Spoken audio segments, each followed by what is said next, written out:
तभी अर्जुन का जाल भारी हुआ और उसने जाल खींचा। जाल में एक सोने की मछली फंसी हुई थी। अर्जुन सोने की मछली को देखकर चौंक पड़ा और बोला, हाँ हाँ, अरे लगता है भगवान ने मेरी मदद कर दी। खींचता हूँ इसको। हाँ, अब इस मछली को बाजार में बेच दूंगा, मुझे अच्छी कीमत मिल जाएगी। तभी मछली ने मनुष्य की आवाज में पूछा, हे मनुष्य, मुझे छोड़ दे। अगर तूने मुझे आजाद कर दिया तो मैं तुझे एक ऐसा रहस्य बताऊंगी कि तेरा भाग्य बदल जाएगा। अर्जुन मछली की मनुष्य जैसी आवाज सुनकर और भी चौंक गया। वो संदेह से बोला, हो, ये कैसे संभव है? तुम मनुष्य की भाषा कैसे बोल रही हो? क्या तुम कोई पिशाचनी हो क्या? मैं कोई पिशाचनी नहीं हूँ, मैं एक जादुई मछली हूँ। मैं तुझे जो रहस्य बताऊंगी वो तेरा पूरा भाग्य बदल देगा। ए मछली रानी, देखो मैं सही बताऊं, मैं तुमको नहीं छोड़ सकता। मैं तुमको छोड़ दूंगा तो मेरा पूरा परिवार भूखा रह जाएगा। कैसे छोड़ दूं? तू मुझे छोड़ दे, मैं तुझसे सच कह रही हूँ। मुझे छोड़ने के बाद अपना जाल तालाब में फेंक देना। तेरे जाल में इतनी मछलियाँ फंस जाएंगी कि आज तुम्हारा परिवार पेट भर खा लेगा। पर रहस्य जानकर तेरा भाग्य सदा के लिए बदल जाएगा। अर्जुन ने मछली की मिन्नतें सुनकर तुरंत उसे आजाद कर दिया। मछली तुरंत तालाब के अंदर चली गई। अर्जुन काफी देर तक वहाँ बैठा रहा। अरे क्या ही कहूँ, लगता है मैंने मछली की बात मानकर गलती कर दी। हाँ। तभी मछली फिर से तालाब से बाहर आई और बोली, अब मेरी बात ध्यान से सुन मनुष्य। जंगल की गहराई में जा। जंगल की गहराई में एक खंडहर है। उस खंडहर में एक जादूगर रहता है जिसने एक मैना पक्षी को कैद कर रखा है।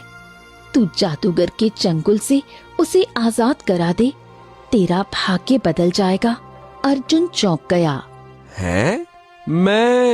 मैं जादूगर के चंगुल से मैना पक्षी को आजाद करके कैसे अपना भाग्य बदल लूंगा? मुझे तो कुछ समझ ही नहीं आया। जब तू उसे आजाद कराएगा तो तू स्वयं जान जाएगा। पर याद रखना, वो जादूगर बहुत ही चतुर और खतरनाक है, इसलिए उसका सामना बहुत मुश्किल होगा। इतना कहकर मछली फिर से तालाब में चली गई। अर्जुन ने फिर अपना जाल डाला और उसने 2 मछलियां पकड़ी। अर्जुन उन 2 मछलियों को देखकर बोला, हाँ, चलो कम से कम आज हमारे परिवार को भूखा तो नहीं रहना पड़ेगा। आज मछली भून कर ही खा लेंगे। हाँ। अर्जुन मछलियों को लेकर अपने घर गया और सारी घटना अपनी माँ को सुनाई। तो माँ, मैं कल जंगल की गहराई में जाकर खंडहर जरूर तलाश करूंगा। बेटा, एक बार और सोच ले, क्या जादुई मछली पर विश्वास करना सही होगा? अब क्या सोचना क्या विचारना माँ, मेरे पास इसके अलावा और कोई विकल्प तो है नहीं। हो सकता है कि वाकई में इसमें कोई बड़ा रहस्य छुपा हो सकता है कि हमारी फूटी किस्मत अच्छी हो जाए। अगले दिन अर्जुन जंगल की गहराई में गया। वो काफी देर तक पैदल चला और जंगल का दृश्य थोड़ा डरावना सा लगने लगा। बहुत दूर चलने के बाद अर्जुन के कानों में एक आवाज टकराई। कौन हो तुम और इस जंगल की गहराई में क्यों चले जा रहे हो?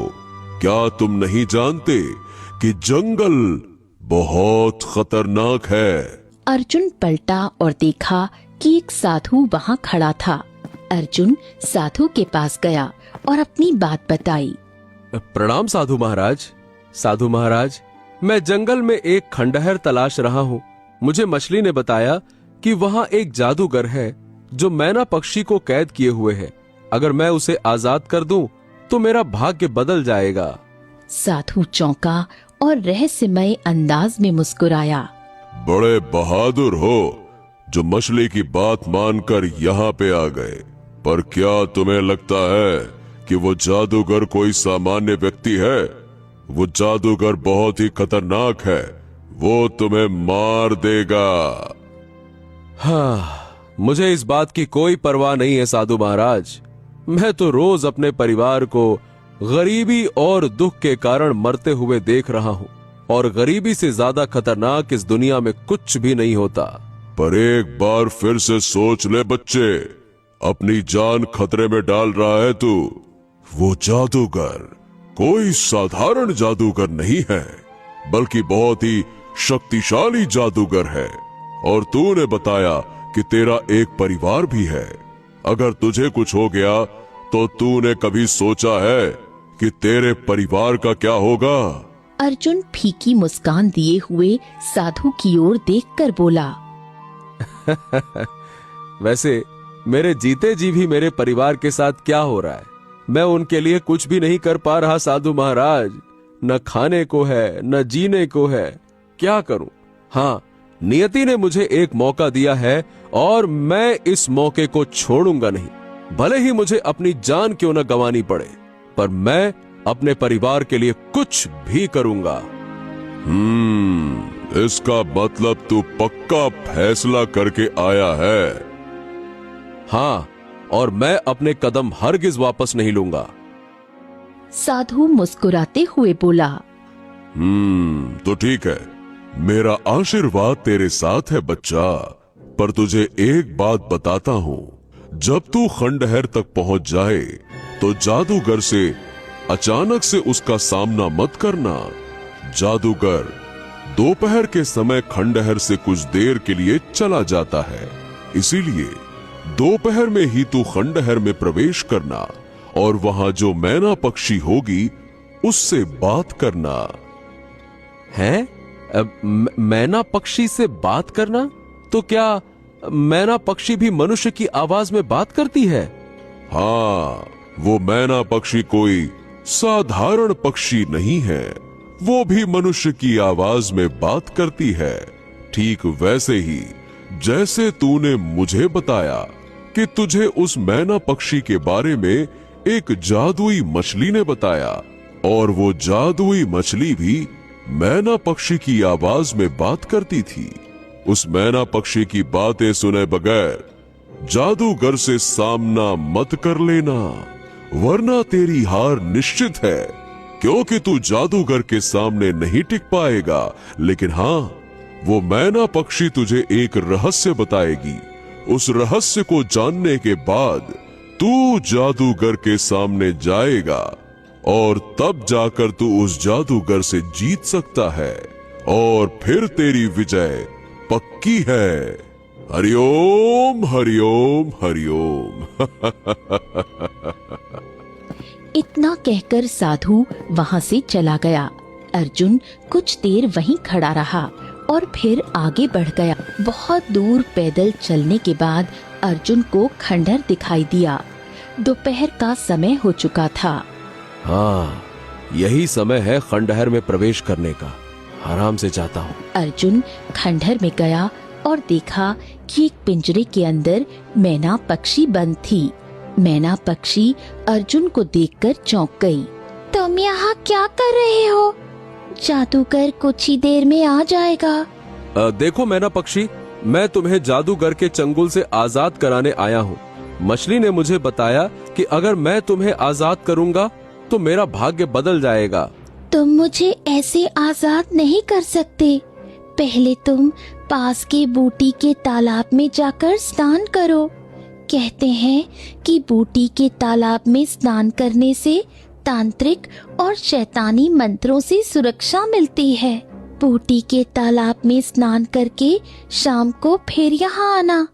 जादूगर अपने मंत्रों की शक्ति से तुम्हें मारने का प्रयास करेगा, पर बूटी के तालाब से स्नान करके आने पर उसके मंत्र काम नहीं करेंगे। तब तुम चतुराई से जादूगर का एक दांत तोड़ना। उसके दांतों में एक सोने का दांत है। उसके सोने के दांत में उसके प्राण बसे हुए हैं। जल्दी जाओ, यदि जादूगर अभी आ गया तो तुम अभी उसका मुकाबला नहीं कर पाओगे। अर्जुन तुरंत वहां से निकल गया।